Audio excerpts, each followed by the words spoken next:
Hi friends, చరిత్ర పుటల్ని వినదిప్పి చూస్తే రాజ్యం కోసం, రాజప్రజల సంక్షేమం కోసం తమ ప్రాణాలను సైతం లెక్క చేయకుండా వీరమరణం పొందిన ఎందరో రాజుల కథలు మనకు కనిపిస్తాయి.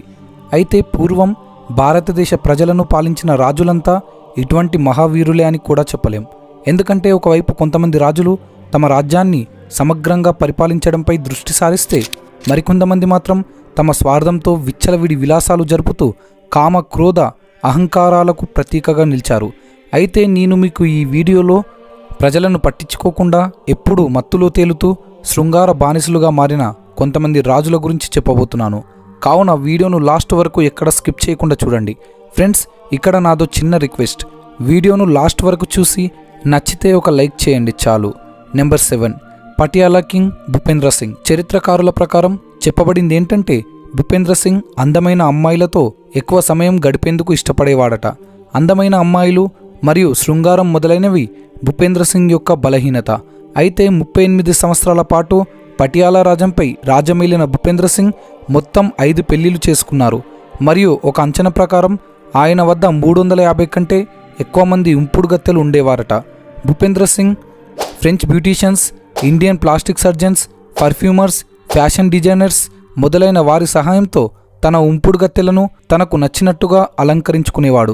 కేవలం ఇంతే కాదు, మహారాజా భూపేంద్ర సింగ్కు మొత్తం 88 మంది సంతానం ఉండేవారు. వీటిని బట్టే మనం అర్థం చేసుకోవచ్చు ఆయన ఎంత రసికుడో. ఫ్రెండ్స్, ఇవన్నీ నేను నా సొంతగా చెబుతున్నవి కాదు. ఇవన్నీ దివాస్ జర్మనీ దాస్ రాసినటువంటి బుక్ మహారాజాలో పొందుపరచబడి ఉన్నాయి. ఈ పుస్తకంలో ఆయన మహారాజుల యొక్క చీకటి కోణాలను కళ్లకు కట్టినట్టుగా వివరించారు. దివాస్ జర్మనీ దాస్ ఆయన రాసిన మహారాజా పుస్తకంలో పొందుపరిచిన మరో ముఖ్యమైన విషయం ఏంటంటే, భూపేంద్ర సింగ్ అందమైన అమ్మాయిలను నగ్నంగా చూసేందుకు ఎంతగానో ఇష్టపడేవారట. ఇక వేసవికాలమైతే ప్రత్యేకంగా మహిళలతో నగ్నంగా స్నానం చేయడం వంటివి కూడా చేసేవాడు. నెంబర్ 6, షాజహాన్. ఫ్రెండ్స్, షాజహాన్ గురించి మనలో దాదాపు ప్రతి ఒక్కరికి తెలుసు. ఎందుకంటే ప్రేమకు చిహ్నమైన తాజ్మహల్ను కట్టించింది షాజహాన్ కాబట్టి. పాలరాతితో నిర్మించబడ్డ ఆ అద్భుత కట్టడం ప్రస్తుతం నిజమైన ప్రేమకు నిదర్శనంగా నిలుస్తుంది. కానీ మీరు షాజహాన్ జీవితాన్ని క్షుణ్ణంగా పరిశీలిస్తే తాను నిజమైన ప్రేమికుడు కాదు, శృంగారం కోసం పరితపించిపోయే కామాంధుడనే విషయాన్ని తెలుసుకుంటారు. ఫ్రెండ్స్, ఇప్పుడు నేను చెప్పబోయే విషయాలు బహుశా మీలో కొంతమందికి నమ్మశక్యంగా ఉండకపోవచ్చు. ఎందుకంటే షాజహాన్ భార్య ముంతాజ్ తన 14వ బిడ్డకు జన్మనిస్తూ మరణించింది. ఎందుకంటే ముంతాజ్ అందానికి ముగ్ధుడైన షాజహాన్ తనతో తప్ప ఇంకెవరితో పిల్లల్ని కనలేదు. అయితే శక్తికి మించిన పిల్లల్ని కనడం వల్ల ముంతాజ్ అనేక సమస్యల బారిన పడింది. దాని కారణంగానే ఆవిడ మరణించింది కూడా. అయితే ముంతాజ్ మరణించిన తర్వాత షాజహాన్ మరో 8 పెళ్లిలు కూడా చేసుకున్నాడు. కేవలం వీరే కాకుండా తన రాజమందిరంలో వందల కొద్ది మహిళలు ఉండేవారు. ఇక ముంతాజ్ మరణించిన తర్వాత షాజహాన్ తన గుర్తుగా తాజ్మహల్ను నిర్మించాడు. దీని నిర్మాణంలో 22,000 మంది 22 సంవత్సరాల పాటు కష్టపడ్డారు. ఇందులో ఉపయోగించబడ్డ వైట్ మార్బల్స్ రాజస్థాన్ నుండి, క్రిస్టల్స్ చైనా నుండి తెప్పించారు. కేవలం ఇవే కాకుండా దీని నిర్మాణంలో వాడిన రోడినేట్ అరబ్ దేశాల నుండి, లిప్స్టిక్ లాజుల్ ఆఫ్ఘనిస్తాన్ నుండి, నీలం శ్రీలంక నుండి ప్రత్యేకంగా తీసుకొచ్చారు. కేవలం ఈ యొక్క నిర్మాణాన్ని పూర్తి చేయడానికి షాజహాన్ తన రాజసంపదలో సగం సంపదను కోల్పోయాడట. Number 5, king of Hyderabad Mir Osman Ali Khan. ప్రాచీన కాలంలో హైదరాబాద్ శాసకుడైన ఉస్మాన్ అలీ ఖాన్ను అత్యంత ధనవంతుల జాబితాలో ఒకటిగా చెప్పుకునేవారు.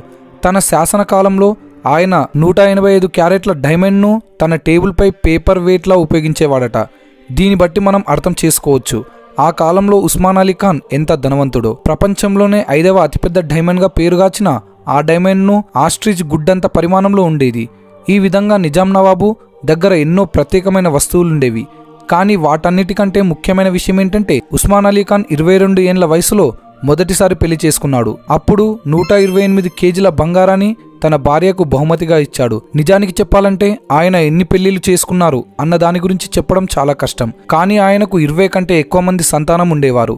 ఆ కాలంలోనే ఉస్మాన్ అలీ ఖాన్ దగ్గర 14,718 మంది పనివాళ్ళు, 3,000 మంది అరబ్బీ బాడీగార్డ్స్ ఉండేవారు.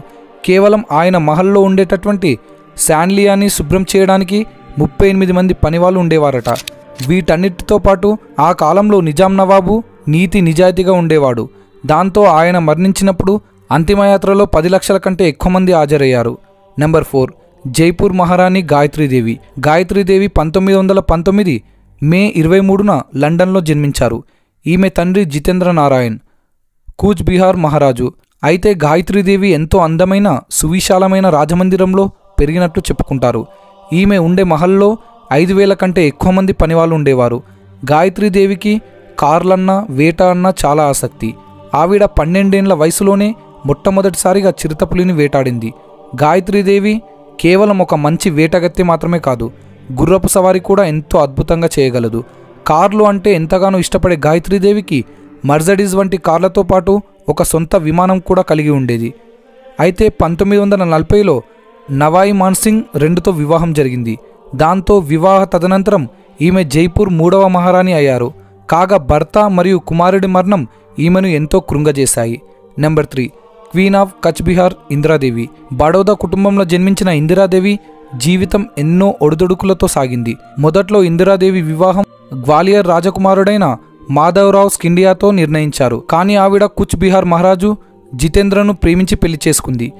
వీరిద్దరి వివాహం తదనంతరం లండన్కు వెళ్లి చాలా సంవత్సరాల పాటు అక్కడే జీవించారు. ఇందిరాదేవికి చెప్పులన్నా షూస్ అన్నా ఎంతో ఇష్టం. దాంతో ఆవిడ ఒకసారి తన ఫేవరెట్ షూ మేకర్ సాల్వేటర్ ఫారెగ్రామ్కు వజ్రాలు వైడ్యూర్యాలతో 10 షూలను తయారు చేయాల్సిందిగా ఆర్డర్ ఇచ్చింది.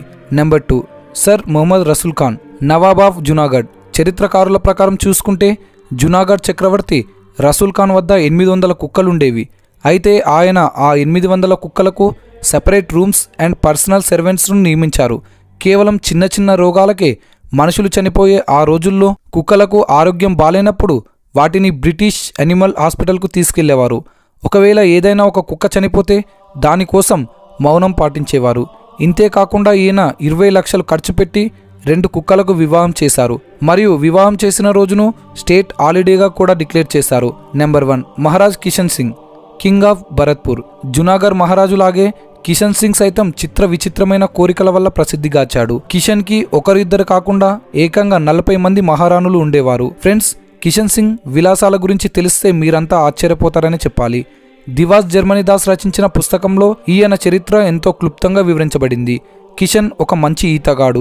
ఆ కారణంగా ఆయన గులాబీ రంగు పాలరాతితో కొలను ఏర్పరచుకొని అందులోకి దిగడానికి గంధపు చెక్కల మెట్లను ఏర్పాటు చేసుకున్నాడు.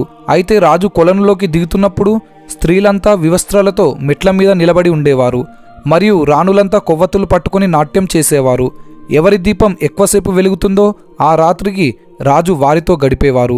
ఈ విధంగా తాను ఆనందం పొందడానికి ఈ పద్ధతిని ఉపయోగించేవాడు. సో ఫ్రెండ్స్, ఇదంతా విన్న తర్వాత మీకు రాజులు గడిపిన భోగ విలాసవంతమైన జీవితంపై అసూయ కలుగుతుందా, లేక వారు చేసిన వింత విచిత్ర పనులకు నవ్వొస్తుందా? మీ అభిప్రాయం ఏంటో మాకు కమెంట్ చేసి తెలపండి. మరియు ఇటువంటి మరెన్నో వీడియోస్ చూడడానికి మా ఛానల్ని ఇప్పుడే సబ్స్క్రైబ్ చేసుకొని పక్కనే ఉన్నటువంటి గంట సింబల్ని యాక్టివ్ చేసుకోండి. దాంతో మా వీడియోస్ అన్ని మిస్ కాకుండా ఫస్ట్ మీరే చూడవచ్చు. Thank you friends. Thanks for watching.